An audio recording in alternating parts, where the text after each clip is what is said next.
Welcome. In this video, I'll show you how to reconcile bank account in Zoho Books. Alright, so first up, go ahead over to the left panel and click on Banking and select from one of your banks right here. Okay, I'm just going to go ahead and select PayPal. Now, once that's done, go to the top right, click on the gear icon. Now, as you can see here, we have the Reconcile Account option. So just click on it. And once done, it says here, opening balance cannot be edited once transactions are reconciled. Just make sure opening balance is set right before reconciling any transaction. Click on Reconcile now.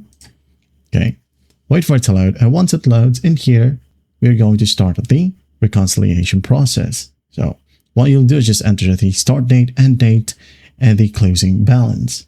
Okay, let's say I'm just going to add in 10,000 right here and start reconciliation. In here, as you can see, we have the statement details. Okay, now what you do is going to upload or add transactions so that you would compare. Just click on add transaction right here, account, maybe select from one of these options, maybe from discount, okay, and the amount right here, reference number. If you have boarding tags, go ahead and add in some tags in here to be via deposits or withdrawals as well. Hit on save. There you go. Now, all you need to do next is just click on Reconcile right here. It says here the account has been reconciled. Okay. You could also initiate reconciliation right here at the top, like so. And again, just type down the closing balance.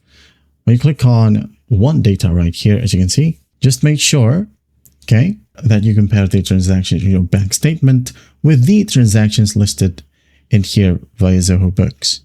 All right. If you have your bank statement ready right here, you will also be given a check mark besides the tabs. Okay, let's say, for example, this one is the record for, and below is the record from your bank statement. You'll have a check mark right there. Okay, just check it so that it will be moved in the cleared column. Okay, again, just make sure that the difference between your bank's closing balance and Zoho's cleared amount is 0. That is it. Well, I hope this video helps, and I'll see you in the next one.